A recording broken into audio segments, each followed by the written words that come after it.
There we go. Hello. Hi, everybody. It's your favorite podcast, Rowan and Pine. It's your favorite duo of two old married ladies talking about spooky shit. Yeah, congratulations to Neve because she got married. Was it last weekend? The weekend before. The weekend before, yeah. It was 2 weeks. 2 weeks yesterday. So I'm in a time warp, I feel like. Oh, I know. Like, especially last week because, you know, on Monday it was like a bank holiday here. And I was just like, I don't even know what fucking day it is. Somebody was like trying to tell me something that was happening on Saturday. I was like, is that tomorrow? They're like, no, tomorrow's Friday. I was like, oh. That's how I've been feeling too. We have a holiday coming up this week. It's going to be Veterans Day. Although, do you guys have it the same day over there? No, we don't. We don't have a Veterans Day. Okay. The closest thing that's going on is all the British people are wearing poppies and getting mad about people not wearing poppies. Yeah. I've heard about that. That drama. We don't have anything like that in Ireland because our army hasn't really done much. So they just don't really bother. We'll commemorate some random rebellion in Easter every year. Well, random. I shouldn't say that. People would be like, the Easter Rising was not random. But, you know, it was a failed rebellion, let's just say. So we'll commemorate that and then just go, remember our failures and all these men that got shot? Anyway. But yes, you have Veterans Day? Yes, we do. It's on Friday. Oh my God. I love how we were talking for like a half hour and I was fine. And now not fine. Like clockwork, Amy's throat demon, or Amy? What? Why did I just call you Amy?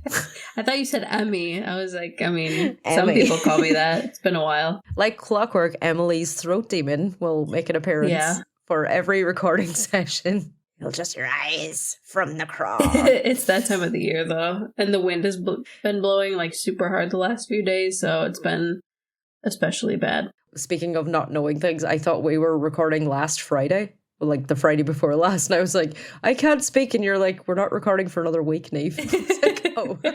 You're fine.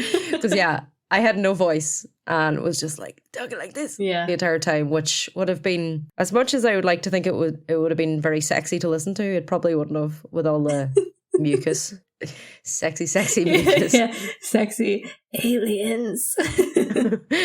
So what are we talking about? What are you bringing us into this post-spooky season, in-betweeny season? In-betweeny season? Thanksgiving-y spooky. Is it spooky? No, it's not spooky. No. Spooky's over. I mean, Thanksgiving is a little spooky, considering the genocide. What actually happened. So what's funny is like I didn't fully know exactly what I was going to be researching for this. I just kind of started looking up like dimensions and things like that. So when I make the research document for this and I like do it in our Google Docs, I put the title just says Emily Dimensional. So that's what we're talking about today. Me Dimensional. Emily Dimensional, a multi-dimensional Emily. And I actually wanted to say a shout out to my husband's cousin who she like binged our podcast within like a couple days. Oh, sweet. And her name is Cassie. Hi, Cassie. Hi, Cassie. I know you're listening. She like brought this up. She was like, I want to hear more about this. And I had been wanting to research it. So this episode is sort of for you, Cassie. Cool. It's a Cassie episode. And thank you for listening. Yeah, thank you. I love to hear about people binging our podcast because I binge other people's podcasts all the time and then have to go find some sort of community to tell them, like, I've been binging this. Can I speak to you all about this? Yeah, can we talk about it? So, this is kind of about, like, interdimensional things. Is it like I think as Reddit refers to these things as, like, a glitch in the Matrix? Yeah, sort of. Okay. I guess. I don't know if that would be something to maybe tie into this. I think basically that's essentially what this is kind of about. Because we spoke about it a little bit, or I did, on the Bennington Triangle episode, where it was people had theorized that the Bennington Triangle was just an area where there basically was a portal to another dimension and people were traveling in and out of it. So people who just disappeared and physically were never found again, maybe they disappeared through a portal. Mm-hmm. That's what this episode is about. Sweet. Because we can always hope that, like, when things go shit here, that there might be another dimension where things are a lot better. Yeah. So hold on to your butts. 'Cause we're going to go through some dimensional stuff. So the first thing that I wanted to talk about is how we experience 4 dimensions. If you think of a graph, there's a place where the X and Y axis meet. So, we all grow up learning how to like make a graph. There's like nobody can see what my hand gestures that I'm making. She's making like a 90-degree angle with her hand. Yes. But so the X and the Y both represent separate dimensions. The third dimension is depth. So another way to help visualize it is to think about latitude, longitude, and then altitude. Okay. Yeah. That makes sense. Yeah. And then the fourth dimension is space-time. So everything we experience is in a physical space at a specific time. You could be at a certain place, but without time, you're not there. Okay. Yeah. Does this make sense? It does make sense, because I'm thinking about it in like, so we have our like Western understanding of time. Yeah. We think of time as like a linear thing. Not every culture believes that, and not every culture would think of time the same way, but it's like, for like every time travel storyline in a show or something, like say for example you wanted to travel back in time to wherever your house is because you wanted to go to your house, or the site where your house was built before it was built, you could travel back there, but relative to where the Earth would be in space and you would be in time, you may like miss it completely. Is that anything to do with what you're talking about? Yes. So what I'm saying is, like, where the Earth is in space. Yes. I'm getting into Doctor Who shit here. Okay. That's what the TARDIS is, time and relative dimension in space. So where the Earth is in space, you might want to travel back, like, oh, I want to go to like this exact spot, but like 5,000 years ago. But like where the Earth is in space, that might not be this exact spot. Right. You might land in the middle of space. Yeah, or it could be like a mile away. Yeah. Exactly. Pretty much. That's basically what it is. I'm glad I'm slightly on board. Yeah. We are not mathematic people. We're not. I love science, but my brain kind of melts when I'm trying to figure it out. Mm-hmm. I get the brain itchies and the sore heads and the dry throats and the war flashbacks to trying to understand algebra. Oh yeah, I don't understand algebra even slightly. No. And I've never had to use it. We were just talking about this like 2 nights ago about math. Do you call it maths? Are you one of those people? Maths, yes. Mathematics, maths. But we were talking about it like in school growing up and how like they had like the times tables. And I was like, oh yeah, and then we did long division, which I don't remember anything about that math. I don't get it. But yeah, everything that we experience is in a physical space at a specific time. So there's this theory that there are 10 different dimensions. This is where I started it's okay. So the 5th dimension. Is this where you text me and you're like, I feel like I'm not clever enough to cover this? Yeah, I was like, I don't know if I should be doing this. The 5th dimension is said to be a dimension where you could travel backward and forward in time, similarly to how you can walk backward and forward down the street. So kind of, basic time travel. The 5th dimension, you'd also be able to see possibilities between the world we exist in and other ones. In the 6th dimension, you'd be standing on a plane instead of a line. Like, how we do like timelines, and it's kind of like forward and backward, and that's it. So this is where you would be standing in a room and you'd be able to see all the different possibilities and you could compare them. So you'd be like, well, if I go this way, this would happen. If I basically like anything. Like windows? This is me like trying to make sense of it in my head because I need to visualize these things. So like, yeah. Yeah. Just say no if I'm throwing you off, okay?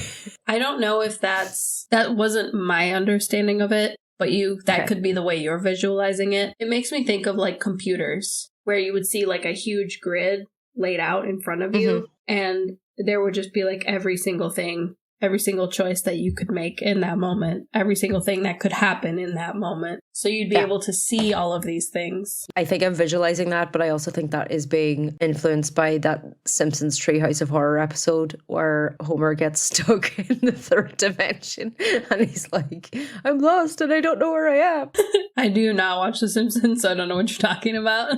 It's a very, very old episode. It's like one of the older Treehouse of Horror episodes. People listening are going to know what I'm talking about. But it's, it's a very strange episode, but I think that was their way of trying to tackle it. But it's exactly what you're saying. It's like completely black and there's like green grid lines everywhere. Yeah, that's like exactly what I'm picturing. And he can literally see like portals all around him, or like windows. Yeah. Not windows, but like portals and like possibilities all around him. But then there's loads of like negative space as well. So yeah, that's basically how I've understood it. Okay. So you have a timeline and then you have a plane. Yes. Plane, Plain, not Plane. Yes. We're not on like United Airlines or something. Aer Lingus for the Irish. That's like such a bad name for an airline, but it sounds dodgy. It does. In the fifth and sixth dimension, no matter where you were, you would always be able to see every possible occurrence, past, present, and future. So I'm thinking, I see that as sort of like you're surrounded by like everything. Like you could see your birth, you could see whatever. Mm-hmm. Like, have you seen Interstellar? Yes. I imagine this is where Matthew McConaughey is like floating at the end. Mm-hmm. Not to spoil it for anybody, but it's been out for like 10 years, so... But they also do say that Interstellar is the most scientifically accurate of all of those sort of space, like, time travel films. Yeah. Because I watch a lot of those, like, reaction, like, scientist reacts to blah, blah, blah, blah. And they're always like, yeah, this is exactly bang on. It seems like whoever wrote it actually, like, took the theories and were like, okay, we're going to try to portray this. The seventh, eighth, and ninth dimensions is where it starts to get wacky and where my brain was melting. So I'm not really covering those. Okay. Because those basically were just talking about, like, you could see basically everything, but you could see it spreading in different dimensions. So, like, the dimensions would be like layers. It was really confusing. I'm picturing a spider diagram, but okay. You know, and like they all branch off. Yeah. So like the possibilities, and that's where your like the multiverse whole thing comes in. Yeah. That one decision will splinter off into another universe, and that universe will have its own set of questions. Yeah. And set of decisions. Right. And yeah. Yeah. It was pretty intense, and I couldn't 100% figure out how to explain it on my own. So I was like, okay, if I don't feel like I can understand this fully, I'm not even going to try. So, well, they do say, like, if there's something that you're trying to understand, if you can't explain it in like simple terms, then you don't understand it properly. Exactly. So at least if you know that you can't understand or you can't explain it simply, then you know you're not understanding it fully. So if anybody wants to write to us and can explain it in simple terms, that would be cool. Mm-hmm. I think this article that I was reading was explaining it in simple terms, but I'm just a special little bird. But there is something called the interdimensional hypothesis, which is popular among ufologists or UFOologists. I don't know how they like to pronounce it. I feel like there's arguments about this, but claiming that UFOs, now known as UAPs, are the result of another dimension that exists separately alongside of our own. This is contradictory to what most people seem to believe, that UAPs are evidence that there is life on other planets and that this life is coming to visit Earth. Does that make sense? It does. And I think, so Tom DeLonge from Blink-182 has been giving obviously a lot of interviews lately, and he was on Scientific Extraordinaire Steve-O's podcast. I was not expecting it to go that way. No hate to Steve-O. I love Steve-O. He's a harmless idiot. I think that's what he was talking about. And he was basically saying that, like, because his To the Stars Academy, like his organization, helped get a lot of that stuff declassified. And I think that's the theory that he is running with, that it's not so much aliens as he had always believed, but it is like an interdimensional, like a rift or some way that we are getting like a glimpse into another dimension. Right. It's not that they're coming here from Saturn or something like that. It's that there's a different dimension and they're finding ways through it to our dimension. Like if we look at another thing that gives the brain itchies, which is the vastness of space. Yeah. Makes me breathe very heavily when I think about it. It's one of those things that I just cannot think about, because if there is not a wall somewhere, my dad's super into astronomy. Not into astrology. Your dad is a Scorpio girl. Yeah.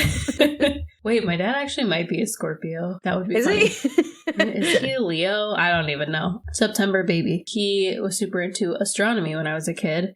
And he would talk a lot about that. He was like, no, it's infinite. Like, it doesn't end. And I was like, but what do you mean it doesn't end? He's like, it goes on forever. And I'm like, it can't. It can't just go on forever. The brain itchies. That's the only way to describe it. It's just like, it hurts. Yeah. At the end of it, there's got to be a wall, like in Game of Thrones. Yes. The vastness of space, then like one of the few like logical ways, like since we don't have like unlimited power sources, we don't have unlimited fuel. One of the only logical ways is by jumping through a portal in space, like in Interstellar or in that like film that I apparently got panned, but I fucking love it, is Event Horizon.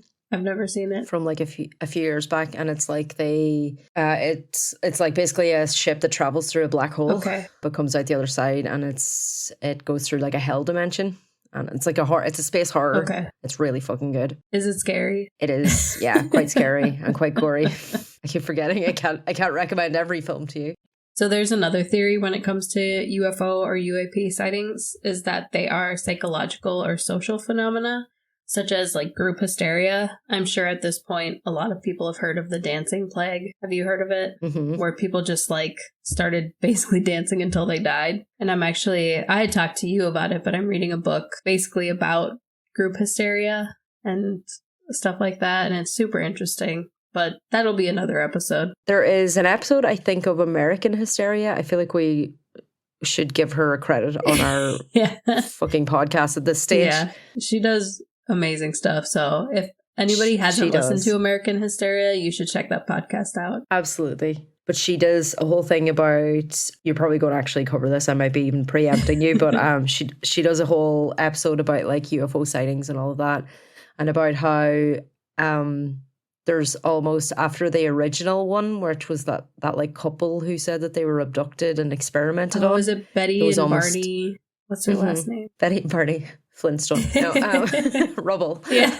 She talked about how, like, after they sort of got like famous, like loads of people came forward and they were almost like the blueprint for a alien abduction story. Right. And that when X-Files came out, and X-Files got really popular in the 90s, they used that as their blueprint, and like about like how these things would happen. And they even did an episode sort of making fun of it. Like how that there's like a whole phenomenon of like really like unbelievable alien encounter stories, but that all of instances of people reporting being abducted by aliens went up when X-Files got popular. Oh, wow. And she examines this whole thing in the episode, and it's like, it's really, really, really interesting. And, you know, that there's like, it's usually that there's a couple and they're driving at night, and then that all of the electronics in their car fail, and then they see a bright light, and then that all of a sudden they're aboard a ship and they're immobilized somehow. And yeah, it's like, these things happen time and time again in all of these stories. Yeah, and it's all the same, which is super interesting because it's like, yeah, it could be an indicator that this is true and this is actually what happens when you get abducted, or it could be an indicator of people knowing the story somewhere in their head and then they like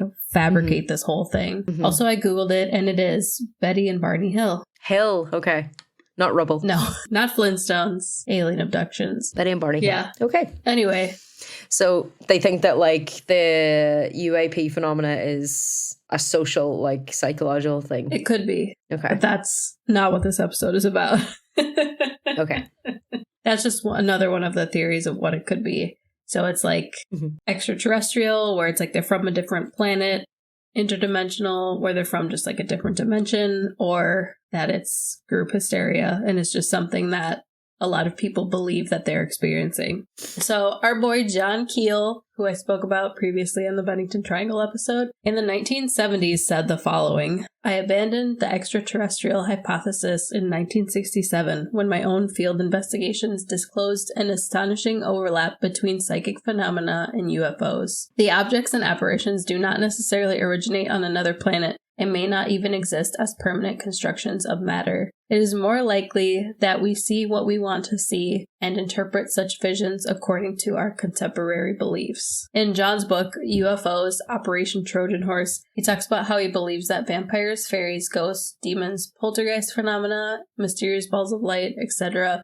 are all what he calls ultra-terrestrials, which basically means aliens who can disguise themselves as whatever they want so that people won't think that they're aliens. Okay. which is pretty interesting. It would also be a explanation, like without getting into the whole ancient aliens thing, which is a whole other fucking... It would also be like an explanation for people's beliefs, and when people swear that they've seen, as I have covered before, swear that they've seen little people or wee folk on their land, or seen like some sort of like mythological creature, that it's that's another explanation for it. I know, I was kind of like, it's interesting to think, you know, like fairies or something might be just aliens. Who knows? A theory is a theory. Well, the other thing was like some of the, like in Irish mythology, they reckon that like some of the fairy races like originated from the sky. Like the depictions of them are them arriving on storm clouds. Interesting. That's another way of tying into that theory. Yeah. And this will also tie in with a story that I'm going to tell a little bit later. Okay. J. Allen Hynek, I think that's how you say his name, is another guy who had a theory of his own when it comes to interdimensional hypothesis.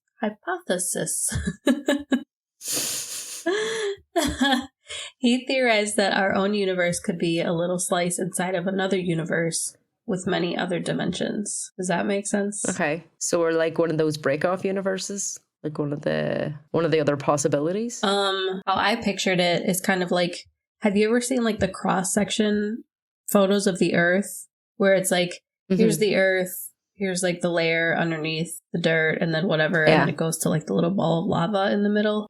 I imagine it kind of like that, like the Earth is a different universe, and then one of the layers is like the layer that we live in. Okay, so there's like an onion universe. Yes.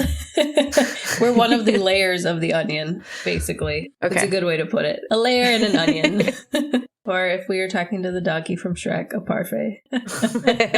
We think we're living in this place and another universe is far, far away, but actually it could be a lot closer than we think. It could be basically just like our neighbor, but we can't see it.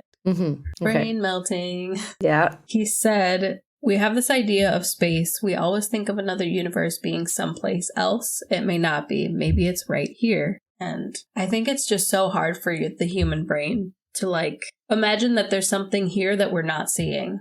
Well, we talked about like in our Samhain episode of like the veil. Yeah. Between the living and the dead. Right. So this is another way of interpreting that veil. For sure. And in the book I'm reading that I was telling you, it's a book called Ninth House. It's by Leigh Bardugo. And the main character in that book can see ghosts. And she just sees them like going about their business. Say one of the ghosts is she finds him in a parking structure because it used to be like a carriage factory that his family owned, but he's still like going around as if he's in the carriage factory. So it's like an unseen world within the world. It's just that she can see beyond the veil, you know? And that is pretty cool to think about. And we've talked about psychics and stuff before, but it's cool to think about the fact that there might be people who are just able to see and hear or like interact with another dimension. And we talked on the show about various ghosts and monsters who are seen or part of a belief system in a certain area, which makes me think about cryptids. But for example, the fairy episode.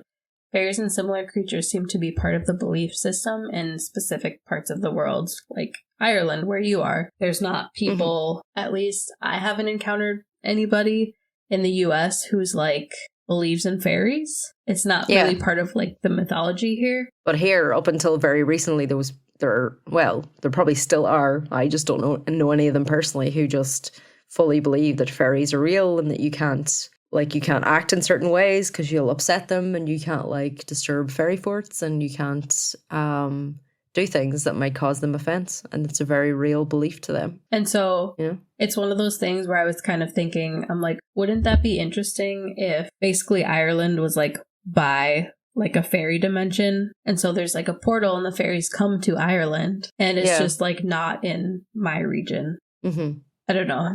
It's pretty crazy. And Bigfoot, I will talk about Bigfoot now. He seems to only be seen in certain regions as well, making you think that, you know, there could possibly be just portals where like there's Bigfoot land or Bigfoot dimension somewhere, and then like the portal is in Washington State, because I think Washington State has a lot of Bigfoot sightings.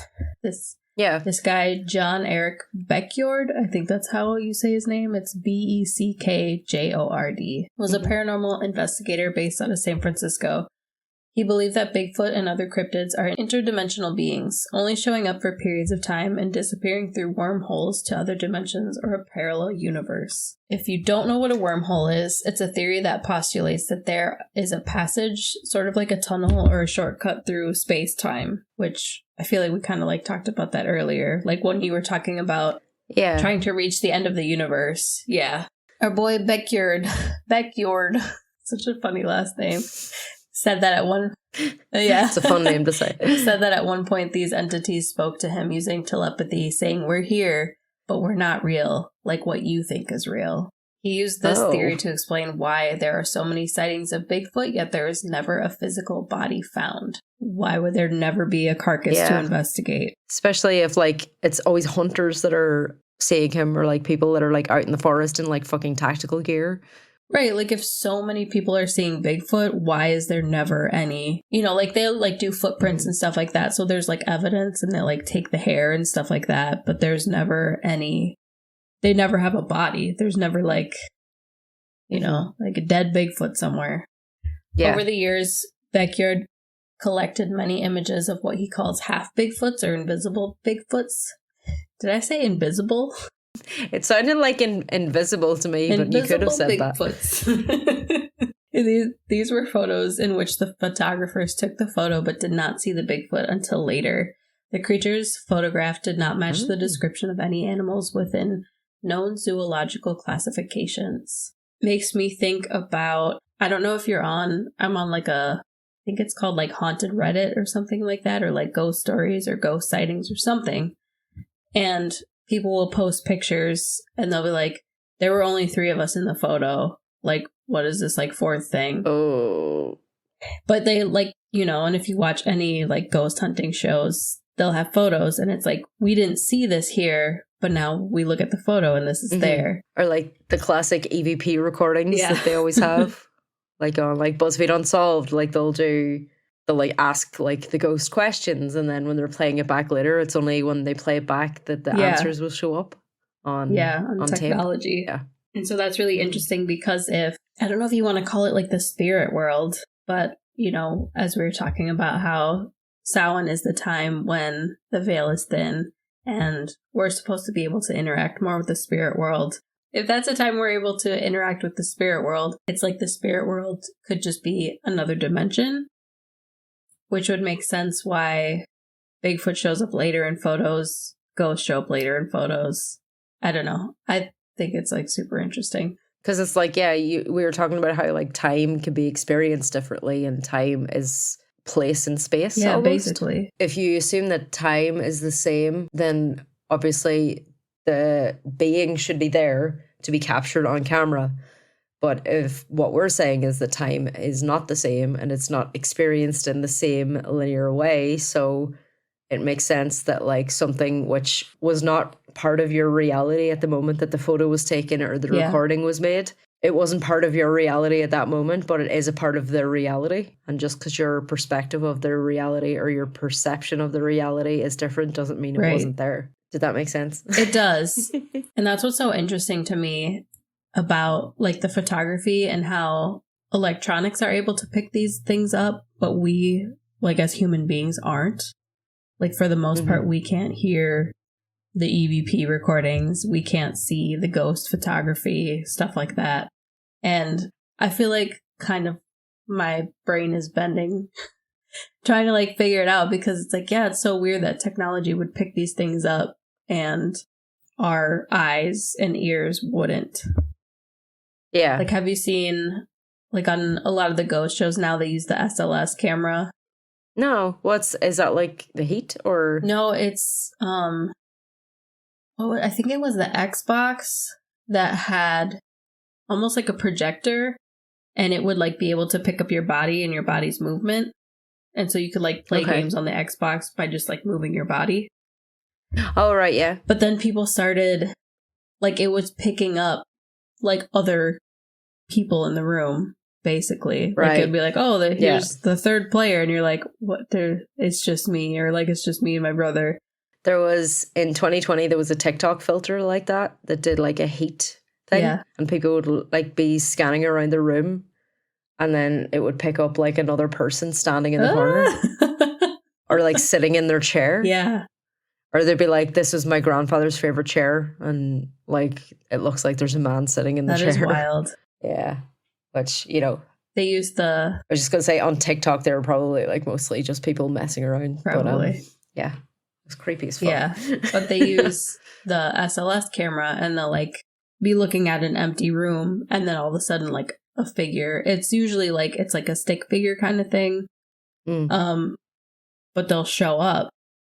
But it's like they can't see it, but like the technology picks up this figure. And it's pretty weird. Yeah. Beckyard did tons of research and collected evidence over his adult life and encountered many skeptics who believe Bigfoot sightings to be a cultural phenomenon or hoaxes. Which, fair enough. People, you know, everybody's seen the Bigfoot picture that's like, okay, that's a guy in a gorilla suit. It's obvious. Even the way he's kind of like half squatting, like running away, like, oh, you caught me. It's like clearly not moving very fast. Yeah. Or I saw, because one of these pages that I was looking at that was talking about Bigfoot, it had like all this like photographic evidence of Bigfoot. And I was like, that is obviously a bear on its hind legs. That is not Bigfoot.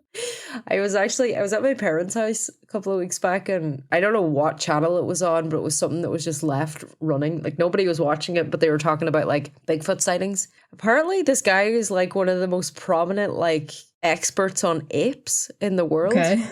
And they were having him examine like 4 seconds of video to determine whether something was an ape. And I was like, what went wrong in your career that you're doing this on this show? Unless he's making a lot of money from it. Yeah, he must have been, because I was like basically they were just getting him to go, yeah, that's an ape. Right. Checks out. Yeah. So glad they got the world expert on here to tell us this. I love when somebody will have a video of a Bigfoot creature and it'll be in a specific area and they'll be like, we got this guy who's like a really fast runner and he's going to see if he can run as fast as whatever this was in this video. And they're always like, he couldn't do it.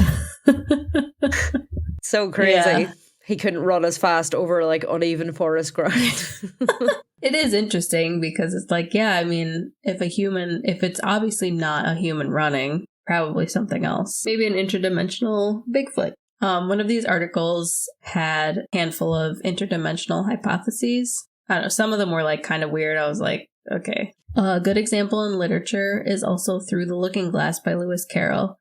Alice goes into a mirror and enters a world where everything is reversed, a parallel universe or world. Also, Alice in Wonderland, she falls down a rabbit hole and enters a strange world. The Bermuda Triangle may be an entryway for a transverse wormhole, and all those missing ships and planes may exist in another parallel world or parallel universe. Wouldn't that be weird if you're like I'm imagining being in my backyard and like a plane shows up?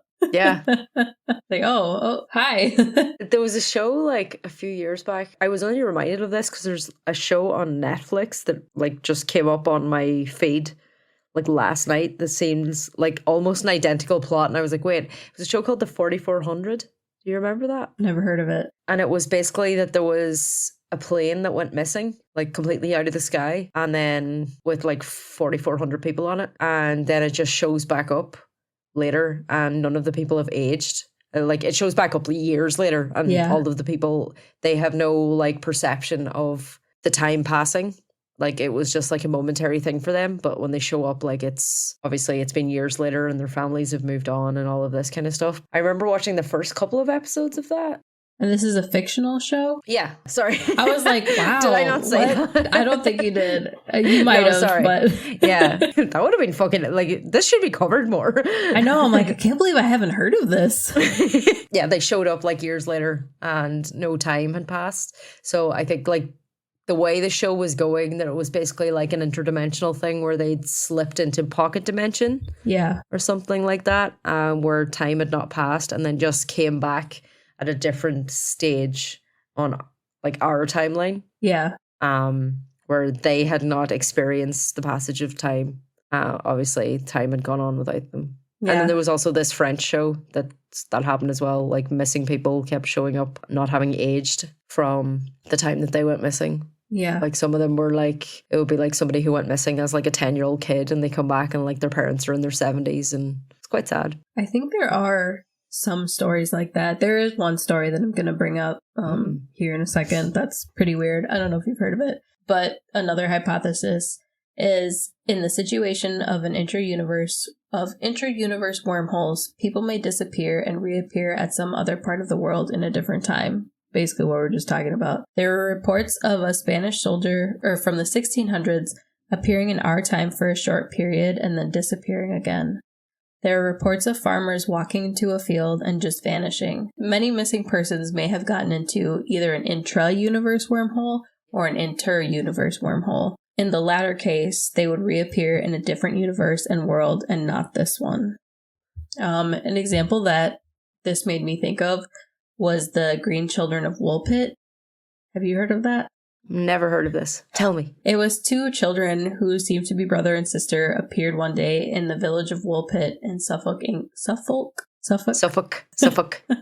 Terrible. This is like... It's Suffolk. So it's like, I feel like I shouldn't be saying this. So they appeared in the village of Woolpit in Suffolk, England.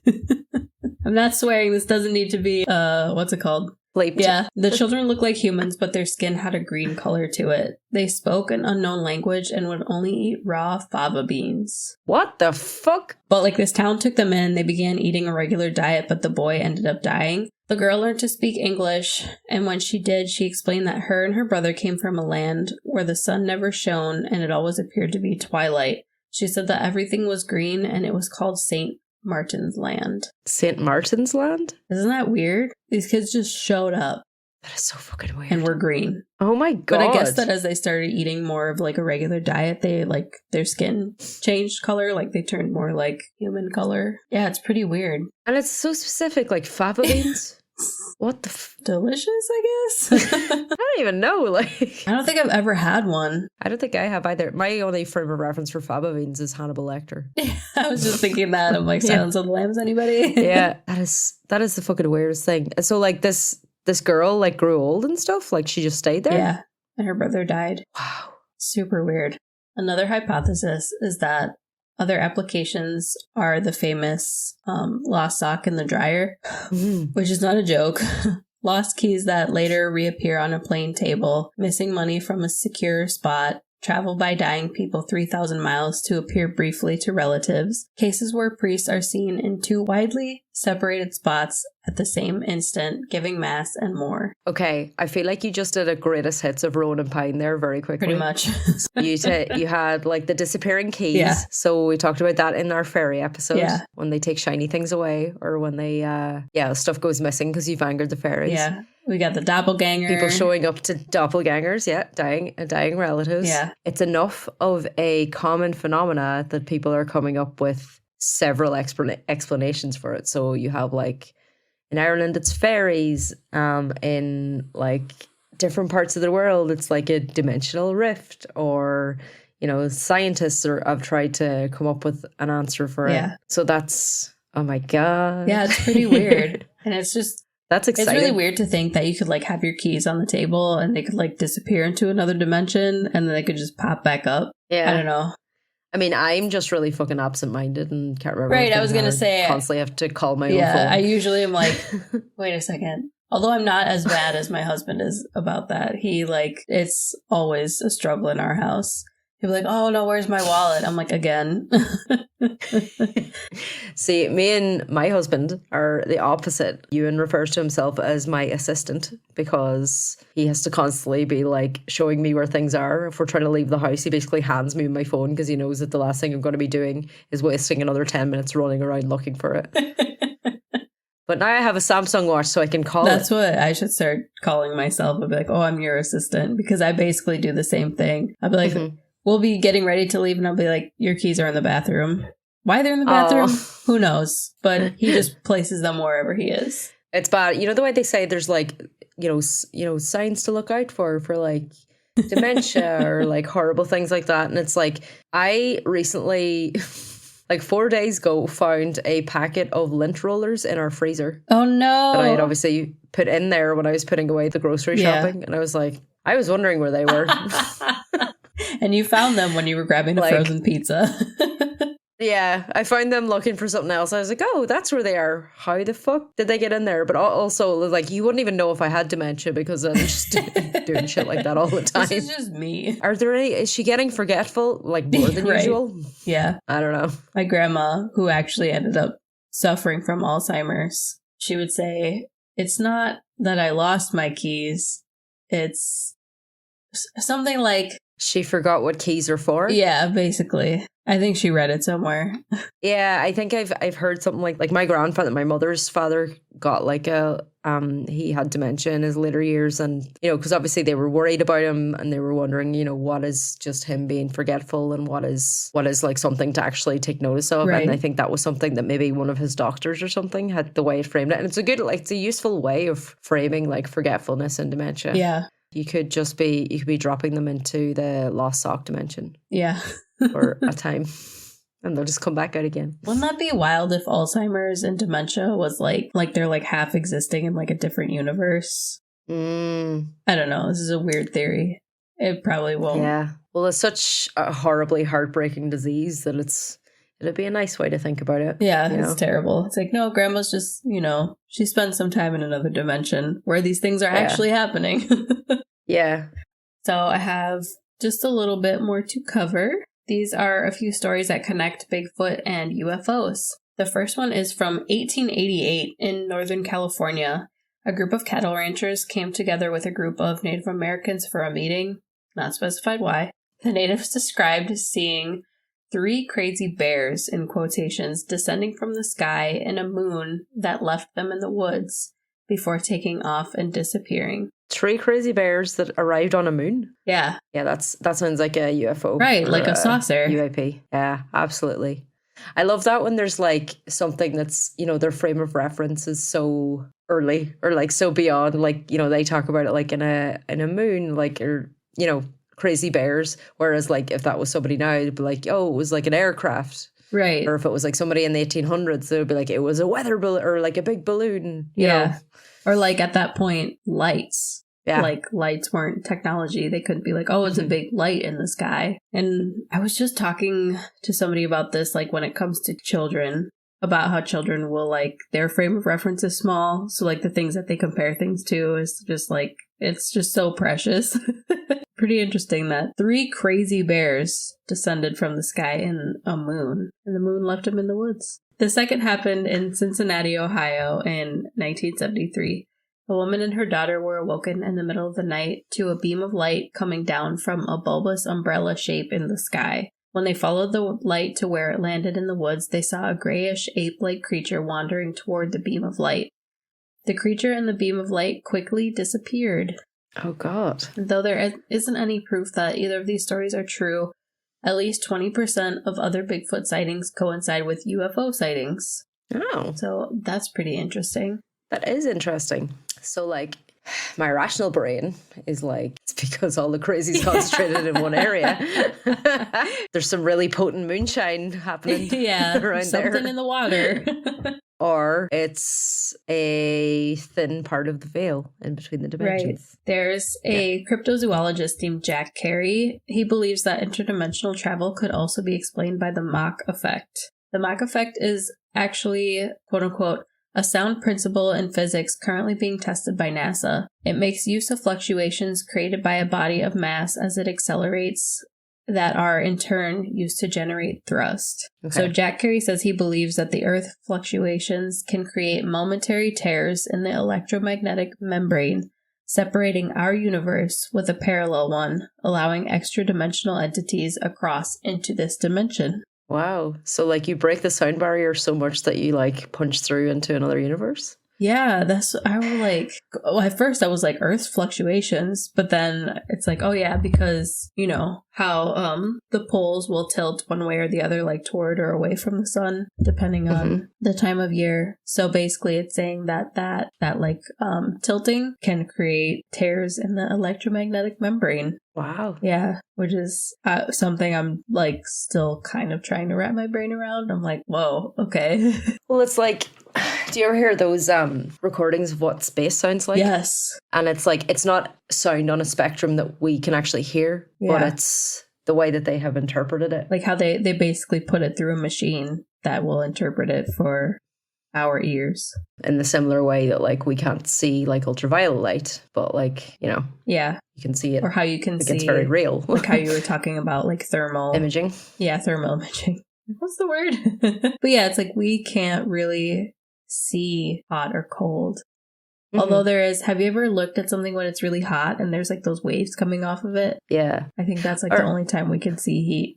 There's also, I remember thinking this as a kid, and it's something that I've never really looked up. I'm sure there is a scientific, it's probably to do with the molecules or something, but like you can tell when you turn on a tap or a faucet the difference between hot water and cold water by looking at it. Do you get what I mean? By the way it flows out of the tap. I feel like I know because I think the hot water looks more like white. Yeah. Might be because of the steam coming off of it. Yeah. I think it's because obviously a lot of times when you add up heat, like you'll speed up the particles. Yeah. And that's where like we get steam generated. It's where you turn like water into steam, into energy. Yeah. You know, I don't need to explain like steam to anybody. You know, sciencey things. And like sometimes when you look at like when hot water, when it's like coming out of the tap, it kind of comes out like, it looks like it's coming out faster and it's almost like frothier. Whereas like cold water will look different. Yeah. I just find that it's just so like interesting that like it's something that you internalize as you're looking at it. Like nobody explained this to you. You look at the tap and you know what it looks like, but a lot of times when you look at something, you'll be like, yeah, that's going to be hot or that's going to be cold. Right. It's just very fucking weird. Or okay, this is like the perfect time for me to ask you. I'm assuming it's universal. If you you have the hot and cold side, right? Mm-hmm.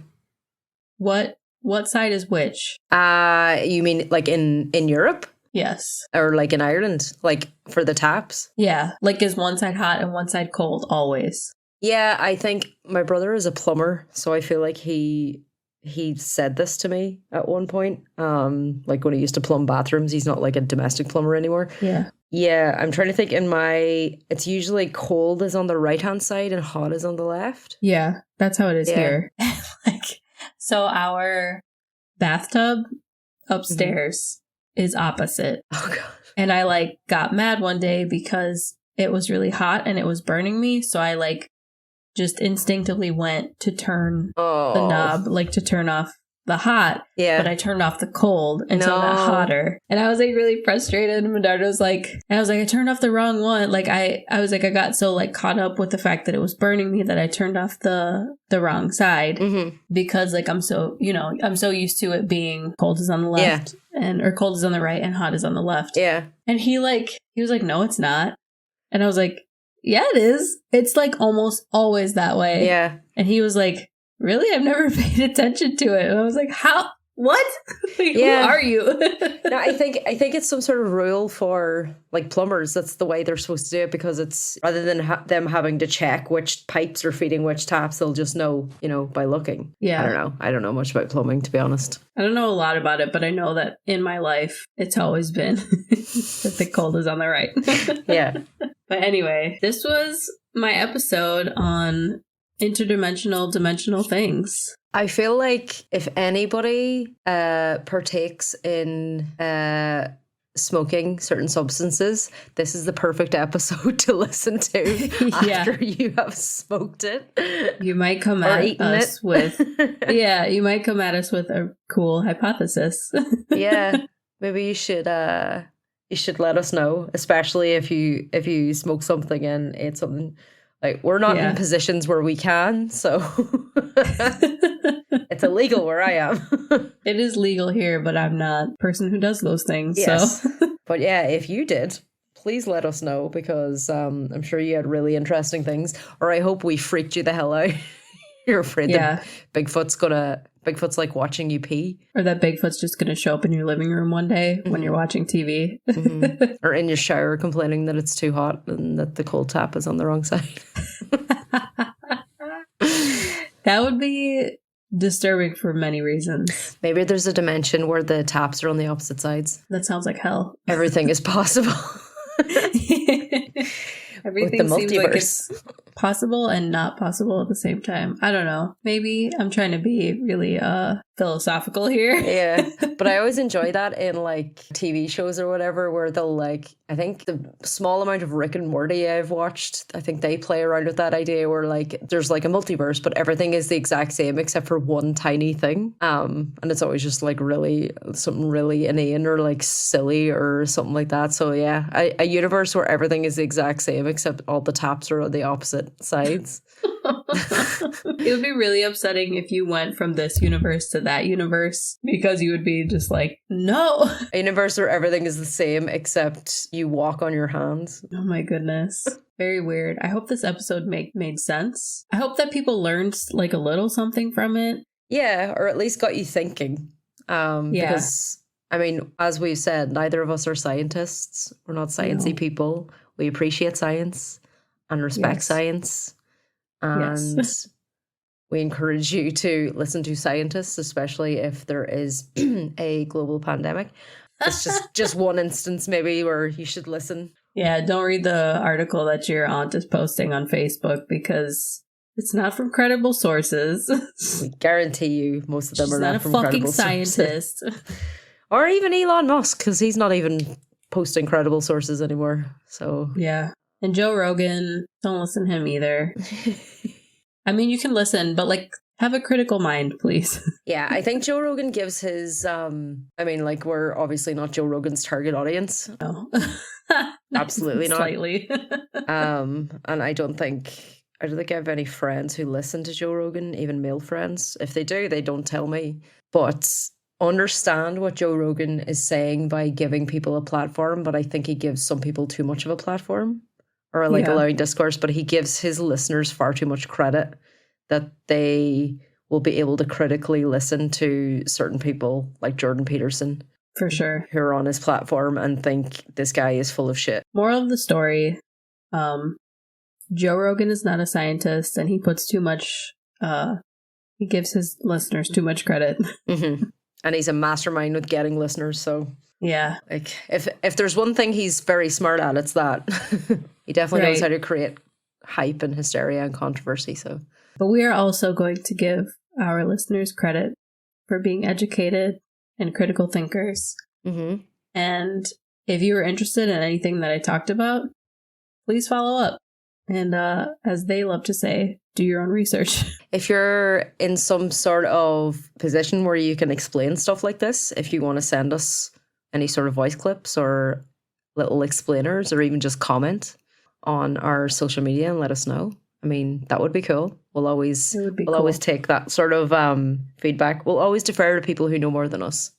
For sure. And if I got anything wrong, please correct me. Do it in a nice way. I have the sources that I got this information from. If I'm wrong, they're wrong. Yeah. So it's not on me. I will wash my hands of any responsibility.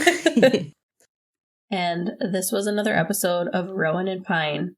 If you have any comments, questions, you want to share something with us, you can email us at rowanandpinepod@gmail.com.